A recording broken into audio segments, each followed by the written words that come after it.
Chapter 27, Double Whammy in Decatur. I had two accounts on the same debtor in an old section of Decatur, Alabama. It was an apartment building on Sherman Street, a two-story building, 4 apartments, 2 on the right, 2 on the left, with the breezeway between them. The debtor lived in the upper left apartment, which had windows facing the street in front and facing the alley in the back. One account was on a boat, motor, and trailer. The other was on a Chevy Tahoe. Well, I went to the given address late one night. It was just beginning to get dark, and I found the Tahoe parallel parked on the street in front of the building. There was a boat matching the description of the one I was looking for on a trailer behind the building. Well, I'm going to take the car first. That way, if the debtor discovers his car gone, there's not much he can do. If I took the boat first, he could leave with the car and hide it. So the big red wrecker I drove used a dynamic wheel lift system, and this is a system with the controls on a long cable inside the cab. You can control everything from inside the truck. It's set up so you can pick up a car even if it's parallel parked on the street.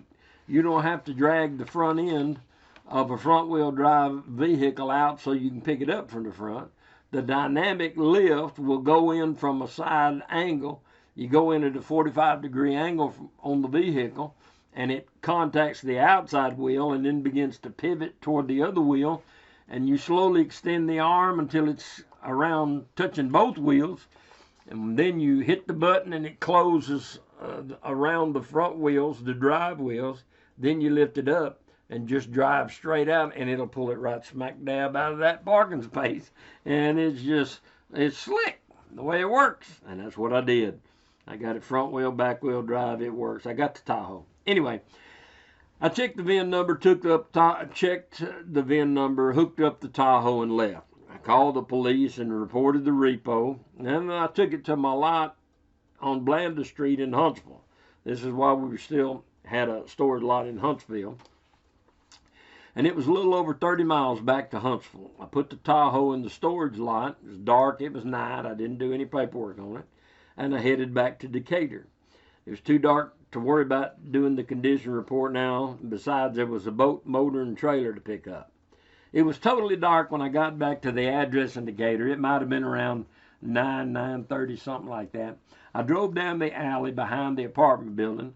I stopped the truck, turned it off, got out to check the VIN number on the boat that was sitting across the backyard next to the apartment building. I left the driver's door open in my truck when I walked over to the boat. I just wasn't planning on being gone that long. The repo truck, I always set the interior lights where they wouldn't come on when the door's open. You don't want the light showing as you got in and out. So the repo truck's in the alley, and I'm behind the boat checking the VIN number, and the debtor comes out on the back steps of the apartment building. He's seen the truck, and he assumes I'm still in it. He starts yelling. He's standing on the back porch. He's standing there. He's yelling. He's cursing. He is cussing the repo man and the horse he came in on. He is cussing the guy that took his car a while back. He is threatening that rascally repo man. He don't see me standing over there 15 feet away from him. He's on my left. He's venting toward the truck, and I let him vent. I just stood there and let him go. The more he shouts now, the less he might shout later on. When he finally slowed down and took a breath, I said, "I'm over here." Then, before he could start again, I immediately launched into my, "I'm sorry I had to take your vehicle, man. I'm sorry. I hate to have to do it. I didn't know, I had to take it." It worked again. I'm telling you, it works every time. If you'll just be, "I'm sorry, man. I'm sorry I got to take this. I'm sorry. Hey, I thought I meant to get here yesterday. I'm sorry. I'm sorry. You didn't know? Oh, well, play dumb. I'm not going there." But it always diffused the situation. It calmed the debtor down. It might take a minute or two, but if you respond in a calm manner, they're going to calm down too. He calmed down most of the time. The guy with the gun didn't that time. But anyway, I went over and told him I had the paperwork for both the boat and the car. He found the car gone, and he'd called the police, and they'd told him that it had been repoed. So he was expecting the repo man to come back for the boat. And we talked a while, and And then he said, just go ahead and take the boat. He'd been having some financial issues, and he decided there'd no sense fighting about it. I kind of felt sorry for him. I took the boat back to Huntsville. I put it in the lot next to his car. I was going back to Decatur on some more accounts, so I went in his car and I loaded up all of his stuff. I put it in some bags, and I went back to Decatur. And I took his personal property back to him, saved him from having to come over and get it all and pay for the boxes. And it was pretty late when I got back to his apartment that night. I knocked on the door, and he answered, and he was happy I brought the stuff back. He couldn't believe that a repo man could be helpful or friendly. I wished him well and headed back out.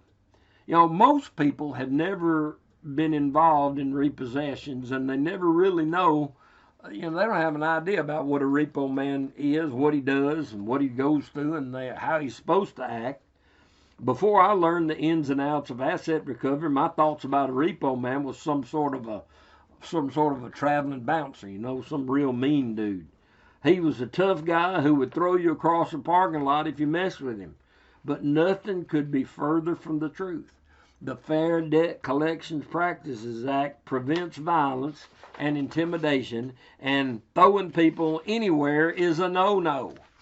But that perception is not helped by the television shows, the reality shows that are not reality shows. I'll talk about that in the next chapter.